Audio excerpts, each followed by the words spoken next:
నిన్న నిన్న నిన్న నిన్న నా మాట వినకుండా వెళ్ళారు. ఇప్పుడు చూడండి ఎంత బాధపడుతున్నారో. లేవండి. లేస్తే పడుకోలేను. నేను పడుకోబెడతానుగా. లేవండి, జ్యూస్ తాగుదురు గాని. ఇప్పటికి 6 సార్లు తాగాను, ఇంకా నా వల్ల కాదు. అలా అనకండి, భోజనం లేదుగా, నీరసం వస్తుంది. పట్టండి. అయ్యో వద్దండి వద్దండి. అండినా? అండి అన్నానండి, అనే ఉంటానండి. ఈ బాంబులు తాకిడికి ఎవరితో ఏం మాట్లాడుతున్నానో అర్థం కావట్లేదండి బాబోయ్. మీ మాటలో కూడా తేడా వచ్చింది. అదండి బాంబింగ్ ఎఫెక్ట్ అండి. మూతి పగిలి 4 ఖర్చుకున్నాను. అయ్యో, మీకేదైనా అయితే నాకు దిక్కెవరు? ఆయనే, ఇంకెవరు? ఆయనెవరు? ఆయనంటే దేవుడు. దేవుడు. సర్లే, పట్టండి. ఏంటలా వణుకుతున్నారు? పైనుంచి కిందకి ఎర్తవుతుంటే వణకుండా ఎలా ఉంటాను? నాకు అసలే సహనం తక్కువ. కాస్త దూరంగా ఉండండి. సారీ అండి. ఇంతటి దానికి సారీ ఎందుకండి? సారీ మార్చుకుని వస్తాను. ఉండండి.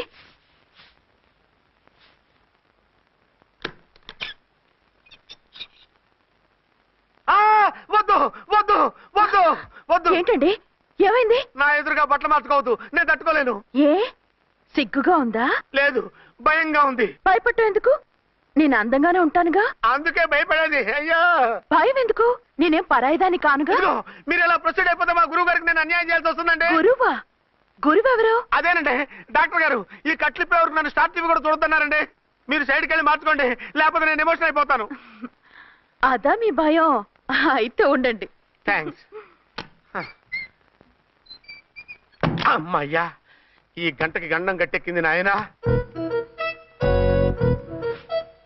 ఇలాంటి టైప్ సీన్లు ఉన్నాయని తెలిస్తే నేను చచ్చినా వచ్చి ఉండేవాడిని కాదు.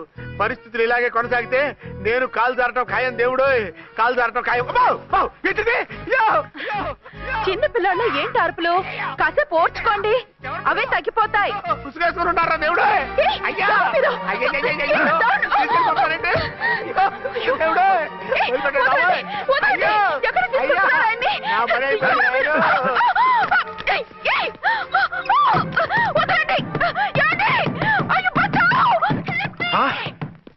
ఏంటో కేకలు?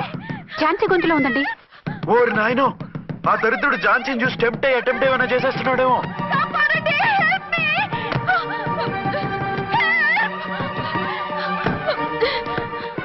ఏంటి ఝాన్సీ, ఏమైంది? మా ఆయన కిడ్నాప్ చేసి తీసుకెళ్ళిపోతున్నారండి. ఎవరు? ఏమో తెలియదు, కాపాడండి. ఓరి నాయనో.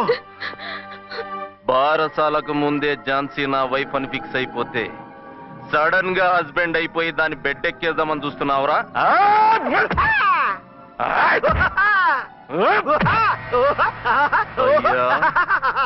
నేనింత సీరియస్ గా కొడుతుంటే వీడు కామెడీ లెక్క నవ్వుతుండేంది? ఈడి ఏడిపోయి ఇలా లాఫింగ్ టైప్ లో ఉంటదేమో. ఇంకో 2 రౌండ్లు వేసుకో. వేసుకోరా బాబు.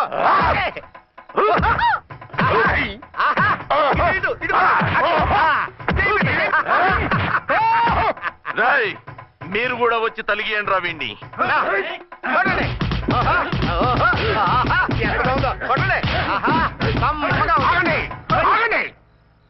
ఈడు ఎందుకు ఏడవకుండా నవ్వుతున్నాడో నాకు ఇప్పుడు అర్థమైంది. ఎందుకు? డల్ల పరుపు మందాన బ్యాండేజ్ చుట్టుంటే దెబ్బ ఎలా తగులుతుంది? గదా సంగతి. అదే రేయ్, కట్లు మొత్తం ఇప్పి కొట్టుర్రా వీణ్ణి. వద్దు వద్దు, కట్లు మాత్రం ఇప్పొద్దు. ఏ, లోపట బట్టలు లేవా? డ్రాయర్ కూడా లేదు. ఏం పర్లేదు, మేము మగాళివే కదా. ఇప్పండి రా. వద్దు వద్దు బాబాయ్, కట్టిపోతున్నారు బాబాయ్. బాబా, ఏంటిది? రక్షించండి సార్, నన్ను రక్షించండి సార్.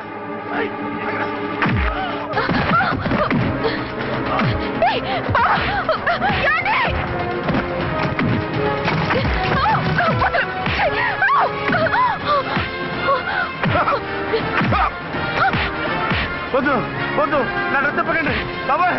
వద్దు బాబాయ్. అయ్యో నేను రాయో, నేను లేకపోతున్నానండి.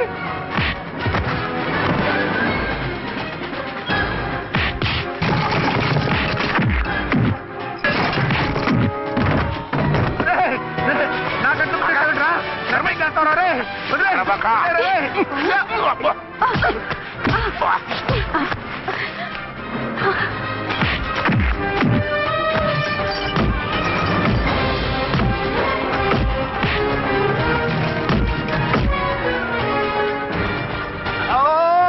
అయ్యో అయ్యో సార్, తెలుసా?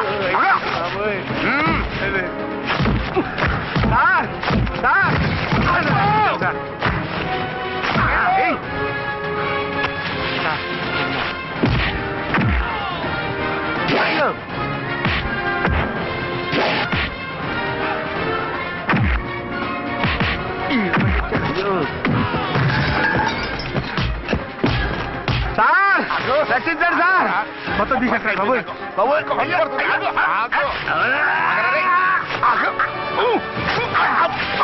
మళ్ళీ స్లిప్ అయిపోయి ఉంటారు నాయన. సార్ సార్ రక్షించండి సార్. సార్ రక్షించండి సార్.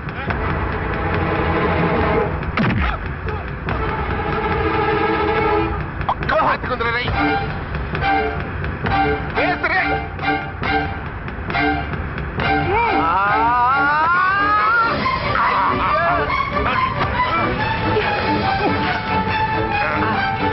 గుర్తులు చచ్చిపోతాను. చచ్చిపోతానయ్యా.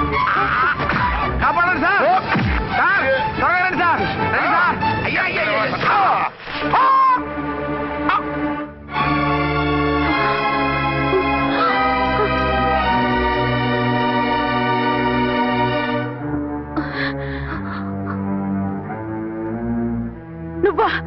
నువ్వు ఈ వేషాలు ఎందుకు వచ్చావు? నన్ను ఎందుకు మోసం చేశావు? సారీ, నిన్ను మోసం చేసిన వీడి కాదు, వారు. మా ఆయన ఎక్కడా? బైబిల్ మొత్తం చదివి యేసు ప్రభు ఎవరని అడుగుతా వింటమ్మా.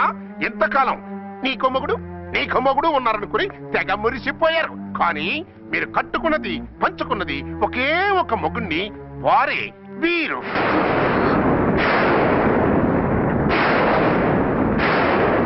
బాబు, ఆవిడ మీకేమవుతుంది? ఆవిడ మా ఆవిడే. ఆవిడ ఆవిడ మా ఆవిడే. విన్నారుగా లేడీస్? ఈ సీన్ లో ఇక మన పని అయిపోయింది. ఇప్పుడు వన్ డే మ్యాచ్ మొదలవుతుంది. టాస్ వేసుకుని ఎవరు బౌలింగ్ చెయ్యాలో ఎవరు బ్యాటింగ్ చెయ్యాలో వాళ్ళే డిసైడ్ చేసుకుంటారు. మనం గ్యాలరీలో కూర్చుని మ్యాచ్ చూద్దాం. పద. ఎందుకింత మోసం చేశారు? ఎందుకింత ద్రోహం చేశారు? నేను ఎవరిని మోసం చేయలేదు, ఎవరికి ద్రోహం చేయలేదు. పాపం, విధి ఆడిన వింత నాటకంలో ఆర్టిస్ట్ అయి ఉంటాడు. చెప్పండి, ఒక పెళ్లి చేసుకుని నన్నెందుకు రెండో పెళ్లి చేసుకున్నారు? మీకు భార్యగా నేను సరిపోలేదా? ఆవేశపడకుండా నేను చెప్పేది వినండి. నువ్వు చనిపోయావు అనుకుని అందరూ కలిసి నాకు బలవంతంగా పెళ్లి చేశారు. ఆ విషయం నాకెందుకు చెప్పలేదు? పెళ్ళయిందంటే నేను చేసుకోనన్నా, చీకొడతానన్నా? నిజం దాచి పెళ్లి చేశారని నాకు మన పెళ్ళైన తర్వాత తెలిసింది. అప్పుడైనా మీరు చెప్పాలిగా, ఎందుకు చెప్పలేదు? చెప్తే నువ్వు మిమ్మల్ని వదిలేస్తానని భయపడి చెప్పలేదా? నన్ను వాడుకునే ఛాన్స్ మిస్ అవుతుందని చెప్పలేదు. Don't talk రబేష్. కొంతకాలం ఆగి చెప్తే చచ్చినట్టు పడుంటారు. ఎంచక్క ఇద్దరితోనూ సంసారం చేయొచ్చని ఆశపడ్డారా? అది కాదు అర్చన, నువ్వైనా నన్ను అర్థం చేసుకో. చచ్చిపోయాననుకుని తను చేసుకున్నారు అంటే మీ మనసులో నాకు స్థానం లేదు, నా మీద మీకు ప్రేమ లేదు. అదే మాట అర్చన. ఎస్, నా మీద ప్రేమే ఉంటే పెళ్లి చేసుకుందామనే ఆలోచన మీకు వచ్చి ఉండేది కాదు. మరో పెళ్లి చేసుకోరు. నేను చెప్పేది విను. నన్ను ముట్టుకోకండి. ఏ రోజైతే తన మెళ్ళో తాళి కట్టారో ఆ రోజే మన బంధం తెగిపోయింది. ఆ రోజే మీ అర్చన నిజంగా చచ్చిపోయింది. ఉండండి, తనతోనే ఉండండి, తన్నే భార్యం చేసుకోండి. నాకు కావాల్సింది శీల చెడిన మగాడు కాదు, శీల ఉన్న మొగుడు. Out out. బంగారం లాంటి మా సిఐ గారి కాపురాల్ని నాశనం చేశారు. వచ్చే సినిమాలో హీరోగా పుట్టి మీ ఇద్దరి అంతు చూస్తాను. ఖబర్దార్. ఏమే అర్చన, ఏమిటి నువ్వు చేసిన పని? మాట్లాడుకో, నీకు మాట్లాడే అర్హత లేదు. నేను నీ తల్లినే. కూతురి మొగుడికి రెండో పెళ్లి చేసిన నువ్వు తల్లివా? నాకు సవితని తెచ్చిపెట్టిన నువ్వు తల్లివా? తల్లివైతే నీ అల్లుడికి మళ్ళీ పెళ్ళెందుకు చేశావు? నువ్వు చచ్చావని అతను కుమిలిపోతుంటే చస్తాడేమని భయపడి పెళ్లి చేశానే. ఏం తప్ప? ఖచ్చితంగా తప్పే. నాకే కన్నొక్కరా కానొక్కరా, నాలో ఏ లాభం ఉందని, ఏం తక్కువ అని రెండో పెళ్లి వాడికి రెండో పెళ్ళంగా పడి ఉండాలి. అంటే జీవితాంతం మొగుడు లేకుండా బతుకుతావా? మొగతోడు లేకుండా ఉంటావా? ఏ మొగుడు లేకుండా బ్రతకలేనా? ఆడదానికైనా మొగుడు అవసరం, మగాడికి పెళ్ళ అవసరం లేదా? నేను ఇంకో మొగాడిని చేసుకుంటే అతను సహిస్తాడా, భరిస్తాడా? నోర్మై, మగాడికి ఆడదానికి పూలిగెట్టు. మగాడికి ఏమైనా కొమ్ములున్నాయా? స్పెషల్ గా పైనుండి ఊరి పడ్డాడా?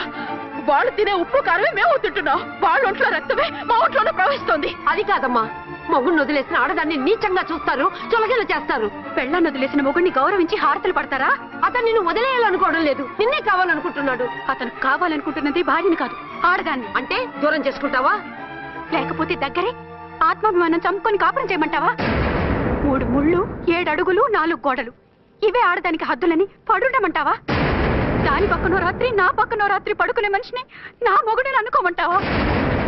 నేను సత్తినా సవతినా లేక సానినా? ఏ అర్థం చెప్పుకొని ఏ హోదాతో అతనితో ఉండమంటావు? పరాయి ఆడదానికి దక్కినవాడు నా మొగుడు కాదు. అంటే ఏమంటావు? ఆ మొగుడిని వద్దనుకుంటాను, విడాకులు తీసుకుంటాను.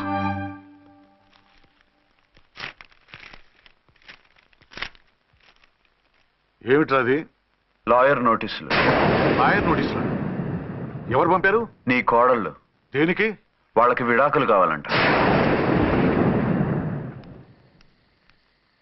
నువ్వెందుకురా బాధపడతావు? సిగ్గు ఎగ్గు లేకుండా విడాకుల కోసం కోర్టుకెక్కినందుకు వాళ్ళు బాధపడాలి. నీలాంటి మంచి మొగుడిని దూరం చేసుకుంటున్నందుకు వాళ్ళు ఏడవాలి. మీసం లేని వాళ్ళు వాళ్ళకి అంత పట్టుదల రోషం ఉన్నప్పుడు మీసం ఉన్న మగాడివి నీకెంత ఉండాలరా? వాళ్ళకి నువ్వు ఒక్కర్లేనప్పుడు నీకు వాళ్ళు అక్కర్లేదు. ఇంతకాలం నువ్వు చెప్పింది నేను విన్నాను, ఇప్పుడు నేను చెప్పింది నువ్వు వినాలి. మొగుండి వదిలేసిన వాళ్ళకి మొగుడు దొరకలేమో కానీ పెళ్ళాం వదిలేసిన మొగుడికి 1,00,000 మంది దొరుకుతారు. నువ్వు మళ్ళీ పెళ్లి చేసుకో. అప్పుడు గాని జనం నేల మీద ఉయ్యరు. ఊహించుకుని పనిచేసింది వాళ్ళురా. నువ్వు వాళ్ళని మర్చిపోలేక జీవితాంతం నరకనుభవిస్తుంటే చూసి ఆనందించాలని వాళ్ళ ప్లాన్. నువ్వు మళ్ళీ పెళ్లి చేసుకుంటే ఆ కుక్కలు చెప్పుతో కొట్టినట్టు అవుతుంది.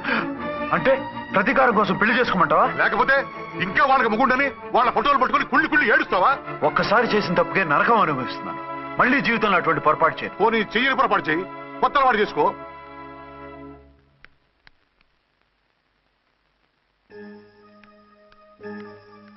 ఇదిగో నాలాగా తాగుడు అలవాటు చేసుకో. బాధల్ని బాధ్యతల్ని మర్చిపో. పెళ్ళాలు వదిలేసిన మొగుడని అవమానం పడే కంటే గౌరవంగా తాగుబోతు అనిపించుకో. అలాగే తండ్రిగా ఆనందిస్తాను. తీసుకో.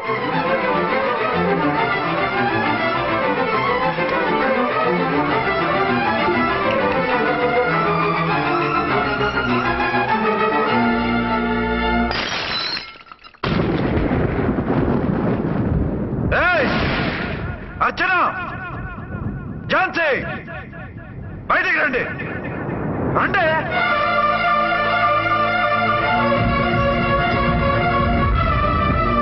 भाई और बहनों, देखो ये मेरा फर्स्ट पत्नी है. ఇది నా సెకండ్ పత్ని. ఏంటి ఆ లుక్లు? తాగొచ్చానా? నేను తాగలేదే, మీరే తాగించారు. తేగేదాకా తెచ్చారు, తాగేదాకా తీసుకొచ్చారు. నాకు విడాకులు ఇస్తారు. మనది పెళ్ళ పేకాట. ఆడినంతసేపు ఆడి మధ్యలో మిడిల్ డ్రాప్ చేయడానికి. అసలు నేను మీకేం ద్రోహం చేశాను? నువ్వు తిరిగి రాగానే on the spot first night cancel చేసుకుని నీ దగ్గర పరిగెత్తు రావడవా? ఇంకో మగాడు ఎవడైనా అయితే అలా వచ్చేస్తాడా? చెప్పను ఛాలెంజ్. నువ్వు చచ్చావు అనుకుని పిచ్చి వెదవలా తయారయ్యాను. కళ్ళు పూసుకుంటే కళ్ళలోకి వస్తున్నావని కంటికి నిద్ర లేకుండా కడుపుకి తిండి లేకుండా గడిపాను. చచ్చి నీ దగ్గరికి వద్దాం అనుకున్నాను.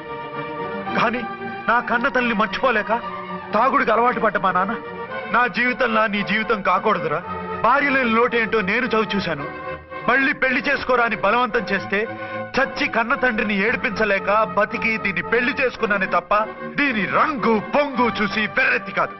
అది నేరమా పాపమా? ఏమే ఈ ఏటి మేటి సౌత్ ఇండియన్ పతివ్రత, నీ సంగతి ఏమిటే? సెకండ్ హ్యాండ్ మొగుడు దొరికాడండి షేక్ అయిపోతున్నావా? ఇంతకు ముందు నేను ఎప్పుడైనా తాగానా? నేను తాకానా? కామం కళ్ళకెక్కి నీతో మంచం ఎక్కానా? మజా చేశానా? పెళ్ళైన తర్వాత కూడా నిన్ను పతివ్రతలా బతకనిచ్చాను కదే. నేనే దుర్మార్గుడిని అయితే, ఆడదాన్ని అవసరంతో ఏడ్చేవాడిని అయితే, ఎప్పుడో నిన్ను చెడిపోయేదాకా చెడగొట్టేవాడిని. కానీ ఎందుకు అలా చేయలేదు? ఎందుకు నీది తప్పలేదు? భార్యగా అర్చన నాలో బతికుంది కాబట్టి. నిజం చెప్పలేదు అని చెప్పుకోవచ్చిన మేకలా గించుకుంటున్నావు. ఎందుకు చెప్పలేదో తెలుసా? నా కూతుర్ని ఎవరు చేసుకోవడం లేదు, రెండో పెళ్ళంటే వద్దంటుంది అని మా బాబు దగ్గరకు వచ్చి ఏడిస్తే నాకు అబద్ధం చెప్పి నీకు తాళి కట్టించారే. 20 ఏళ్లుగా కనీ పెంచిన నీ అబ్బే నీకు నిజం చెప్పినప్పుడు నేనెందుకు చెప్పాలి? అది బతికొచ్చిన తర్వాత మా వాళ్ళు నీకు నిజం చెప్పలేదని తెలిసింది. అప్పుడు నాకు ఇదివరకే పెళ్ళయింది, చచ్చిందనుకున్న నా పెళ్ళం తిరిగి వచ్చిందని నీకు చెప్తే గుండె పగిలి చేస్తావని నీకు చెప్పలేదే. నువ్వంటే నా ఆల్ ఇండియా పతివ్రత 9 నెలలు లంకలో ఉండొచ్చిన సీతని అగ్ని ప్రవేశం చేయమన్నాడు రాముడు. ఎవడో వెదవకూత కుషాడిని కడుపుతో ఉన్న తన పెళ్ళాన్ని అడవిలోకి పంపించాడు. అదే రాముడు, నీ ఫేవరెట్ గాడ్. నువ్వు అడ్రస్ లేకుండా 25 నెలలు ఎక్కడికో పోతే ఎక్కడున్నావు, ఏం చేశావు, ఎవరితో ఉన్నావు అని అడిగానా? లేదు. అనుమానించానా? లేదు. వాయ్? భార్య అంటే ప్రేమ, భార్య అంటే నమ్మకం, భార్య అంటే విశ్వాసం. ఆ రాముడికి లేట, నీ మొగుడికి లేట? చెప్పవే, చెప్పు. ఆ రాముడిని దేవుణ్ణి చేసి గుళ్ళో కూర్చోబెడితే నన్ను రాయించేసి రోడ్డు మీదకి విసిరేస్తావా? పేరుకు పెళ్ళానివే కాని నిన్ను అమ్మకన్నా ఎక్కువగా ప్రేమించానే. నువ్వు కనీసం ఆ బిడ్డకిచ్చే విలువ కూడా ఇవ్వలేదు కదే తల్లి. 2 భార్యలకి న్యాయం ఎలా చేయాలో తెలియక కుమిలిపోయా. మీ ఇద్దరికి నిజం తెలిస్తే ఏమైపోతారో అని భయపడ్డాను. మీ కంట్లో నీళ్లు రాకూడదని మీరిద్దరూ ఏడవలసిన ఏడుపు నేనేడ్చానే. ఇంత చేస్తే మీరు నాకు విడాకులు ఇస్తారా? అసలు మీరిద్దరూ పొజిషన్లోకి రండి, రండి. నన్ను వద్దని మీరిద్దరూ వదిలేస్తే వచ్చి మీ కాళ్ళ మీద పడతారనుకున్నారా? నెవర్. అవును, నన్ను వద్దనుకున్నప్పుడు నేను కట్టిన మంగళసూత్రాలు మాత్రం ఎందుకు? సేఫ్టీగా వాటిని అలాగే ఉంచుకుని మాజీ భార్యలుగా హ్యాపీగా బతుకుదాం అనుకుంటున్నారా? నో, మీకు ఆ ఛాన్స్ ఇవ్వను. తాళి ఉన్న పెళ్ళాలుగా కాదు, తాళి తెగిన భార్యల్లా, మొగుడు చచ్చిన విధవల్లా మీరు తెల్ల చీరలు కట్టుకునేట్టు చేస్తాను. విడాకులు ఇవ్వకుండా మిమ్మల్ని విడోలు చేస్తాను. జీవితాంతం కుళ్ళి కుళ్ళి కుళ్ళి ఏడ్చేలా చేస్తాను. బాయ్. ఆగండి. ఏ, నేను చావడం కూడా నీకు ఇష్టం లేదా? మీరు బతకాలి, నిండు 100 ఏళ్ళు సుఖంగా జీవించాలి. మీ మీద ప్రేమ లేక కాదు, మీరంటే ఏంటో తెలియక కాదు. నా వల్ల మీకు ఝాన్సీకి అన్యాయం జరగకూడదని నేను మిమ్మల్ని అనుమానించాను, అవమానించాను. మీకు దూరం కావాలనుకున్నాను, విడాకులు కోరుకున్నాను. నేను మీకు భార్యనయ్యాను, మీ బిడ్డకు తల్లినయ్యాను. కొంతైనా మీతో జీవితాన్ని తృప్తిగా అనుభవించాను. కానీ ఝాన్సీ ఒక్క పసుపుతాడు తప్ప భార్యగా ఏమీ పొందలేదు. భార్యగా మీ జీవితంలో తనకి చోటివ్వండి. లేదక్క, అలా చేస్తే నువ్వు భర్తనే కాదు, బాబుకి తండ్రిని కూడా దూరం చేసిన దానివి అవుతావు. ఆయన మనస్ఫూర్తిగా ఇష్టపడి చేసుకుంది నిన్ను, ప్రేమించింది నిన్ను. ఆయన మనసులో నీకు తప్ప నాకు స్థానం లేదు. నువ్వు బలవంతంగా నన్ను భార్యని చేసినా మనిషిని సొంతం చేసుకోగలను గాని మనసుని పంచుకోలేను. ఆ భార్య స్థానం ఎప్పటికీ నీదే. ఒకరి మీద ఒకరు ఇంత ప్రేమను పెట్టుకొని ఒకరి గురించి ఒకరు ఆలోచించి మీ జీవితాలని పాడు చేసుకోకండి. అక్క చెల్లెళ్ళలాగా కలిసిమెలిసి అతను సుఖపెట్టి మీరు సుఖంగా ఉండండి. క్షమించండి, నాకు భార్య అర్చనే కానీ ఝాన్సీ కాలేదు. అవునా?